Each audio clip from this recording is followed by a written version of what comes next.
When you look at the likes of Steve Jobs at Apple, Elon Musk at Tesla, Warren Buffett at Berkshire Hathaway, Jeff Bezos at Amazon, and Jensen Huang at Nvidia, they are all critical figureheads in those companies that have driven a large majority of the ethos, the culture, and really kind of supercharge those companies to develop pioneering technologies or to develop very specific moats or unique service propositions as well. All of these individuals held a substantial amount of stock when these companies were first conceived, and continue to hold billions of dollars worth of stock in these respective companies. And so with these quantum stocks, it can be very difficult to kind of try and figure out which of them may be the ones that lead the pack or become successful in the future.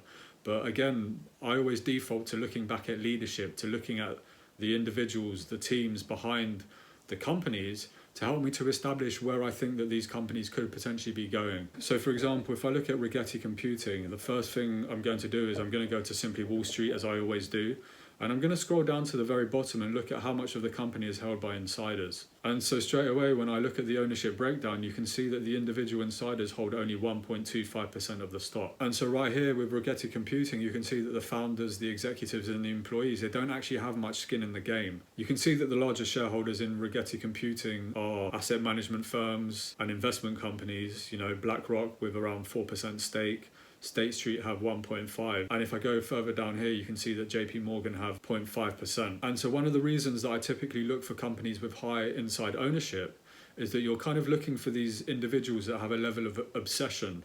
When you look at the likes of, the examples I gave earlier around Steve Jobs, Elon Musk, and Jeff Bezos, you can see that at very specific periods in time, there was a level of obsession that they had with these businesses. And that came from them having ownership of that said company. I mentioned Dr. Yuping Huang of Quantum Computing Incorporated as one of these individuals to watch in a previous video. And to me, he matches this kind of style of an entrepreneur who is very obsessed, very determined, very driven in their industry. He's the majority shareholder of Quantum Computing Incorporated, which you can see here. He has a PhD and has dedicated probably the best part of 20 years into kind of researching this industry. You can see his profile on the Stevens Institute website. There is an endless list of publications, research papers and journals, all focused on quantum computing. You can also see he holds a number of patents, right at the bottom of this page. And he's also won an Edison Patent Award with one of his colleagues at Quantum Computing Incorporated. Again, I went into a little bit more detail about this award and the significance of this in a previous video as well. And so back to Rigetti Computing. When you do look at the insiders at Rigetti who do hold stock, you can see David Rivas, Richard Dennis, Michael Clifton and Ray Johnson. You can see that they don't hold significant amounts of company stock. When I take a look at David Rivas's bio on the Rigetti website, you can see it reads, Mr. Rivas was appointed Chief Technology Officer of Rigetti. Prior to this, he served as Rigetti's Senior Vice President, Systems and Services. Mr. Rivas has also held executive roles at companies including Sun Microsystems, Nokia, Bolt Threads, and Stage 3 Systems. He holds a BS in Electrical Engineering and an MS in Computer Engineering, both from the University of California, San Diego. And so you can see from this profile, David Rivas has a relatively strong engineering background. He's held a number of leadership and executive positions, but there is no example of any kind of entrepreneurial flair.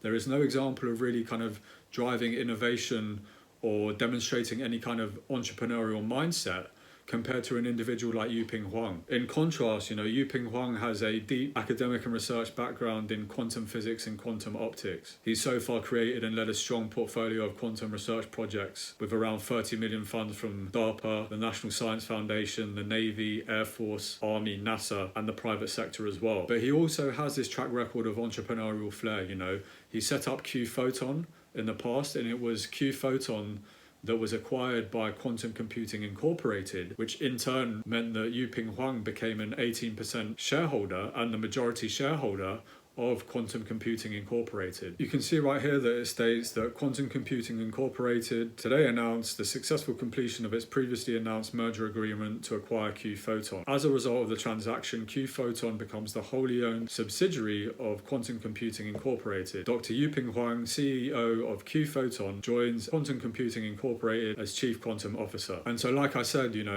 one of my investment strategies is to align my money with an individual, but not just an individual, but also the mind of that individual. And so I'm looking for certain cues or indicators, if you like, to give me an insight into who this individual is. You know, how dedicated are they to their field? Do they fit the mold more of an employee, or are they more of an entrepreneurial individual? And with Yuping Huang, you know, I can see through, you know, all of these publications, all of these research papers, these journals, the fact that he's kind of pursued a number of different patents, and on top of that, you know, been awarded this Edison Patent Award, that this is an individual worth, in my opinion, investing in. When I look at David Rivas on the flip side, you know, he doesn't seem to me as the kind of individual who is pioneering in the field. It's not to say that he's not skilled. You know, working in management and executive positions at companies like Sun Microsystems, Nokia, Bolt Threads and Stage 3 Systems. All of that shows to me that he's more fitting that mold of an employee. He doesn't necessarily have that entrepreneurial mindset. He hasn't demonstrated to me, you know, just through his kind of track record and his career, the passion and the determination and the drive and the insane curiosity that Yuping Huang seems to have demonstrated through all of his research and the background of all his work over the last 20 years.